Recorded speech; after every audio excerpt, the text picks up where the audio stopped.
Bigyan natin ng reaction, opinion itong post ang balita ngayon. Claire Castro, nagtataka bakit galit ang mga nagsabing hindi tumupad sa pangako ang Pangulo.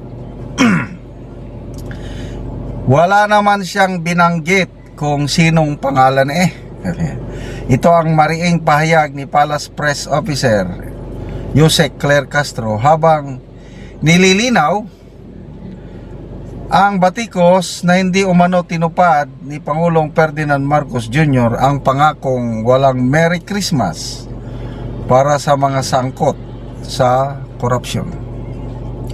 Ayon kay Castro, dito siya nagtataka bakit may galit at akusasyong bigo ang Pangulo, gayong wala naman tinukoy na individual sa naturang pahayag at malinaw umanong may mga naganap ng aksyon laban sa katiwalian. Sabi ni Claire, ang binanggit po ng Pangulo doon sa kanyang report ay sa mga taong nabanggit niya, marami ang hindi magiging merry ang Christmas. Wala naman siyang binanggit kung sinong mga pangalan. Wala talaga itong Claire Castro na ito. Dagdag pa niya, sa loob lamang ng mahigit 4 na buwan, may mga nakulong, may mga warrant of arrest na na-issue, at may mga nagtago. Mayroon ding umanong nakipag-usap para settlement at nagsasauli ng malaking bahagi ng kanilang mga kickbacks bilang restitusyon. Sabi niya, tandaan natin sa loob ng 4 na buwan, may mga nakulong, may mga warrant of arrest na na-issue, may mga nagtago, mayroong nakipag-usap at nagsettle at ibinibigay, rather restitution, isinasauli ang karamihan sa kanilang mga kickbacks na hindi naganap, never nangyari sa anumang administrasyon. Wow!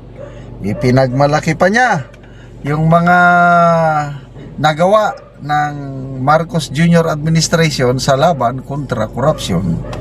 Tapos yung palusot niya palpak, wala daw binanggit na pangalan.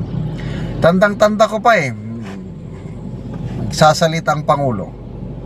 Sabi niya, I am certain, sigurado ako, sabi niya, maraming magkri-Christmas sa kulungan.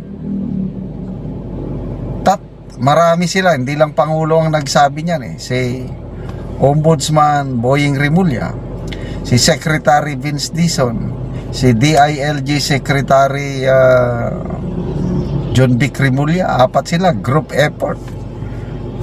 Pinagmayabang may magpapasko sa kulungan. Kaya palusot, wala namang binanggit na pangalan. There's no need na banggitin ang pangalan. The fact na mismo bibig ng Pangulo, pinagmayabang niya na magkri-Christmas sila sa kulungan.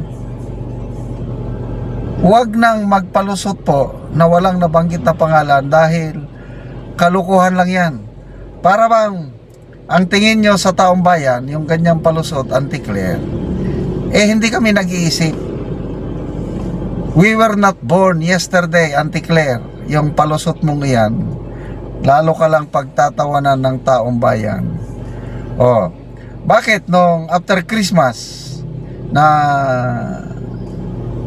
grabe ng batikos, mismo na ang iyong amo, si PCO Secretary Dave Gomez na ang nagsabi na, hindi, sa New Year, nag-adjust siya ng timeline bago mag New Year, may makukulong na. PCO Secretary na nagsalita. Kasi nararamdaman nila yung frustration, yung galit ng taong bayan na ang pangako ng Pangulo, kagaya ng dati, as usual, hindi niya tinutupad. Ang dami niya ng pangako sa kanyang administrasyon. Hindi mo na mabilang Example lang ha, 20 bigas meron na. Pangako niya yan. Saka lang magkaroon ng 20 bigas na ibebenta kung magkaroon ng lindol o magkaroon ng mga sakuna. Ayan ang style ng Pangulo. Ano pa? Wala nang magugutom na Pilipino sa aking termino. No, tumataas ang bilang ng mga nagugutom na Pilipino sa survey ng SWS. Ano ba? Matatapos ang Metro Subway by the end of my term. Pangako niya yan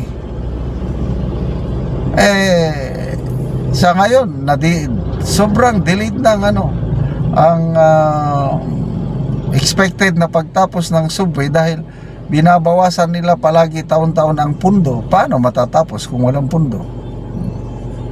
Yan na po ang style ng Pangulo. Kaya no wonder ang taong bayan wala nang tiwala, negative na ang kanyang trust rating.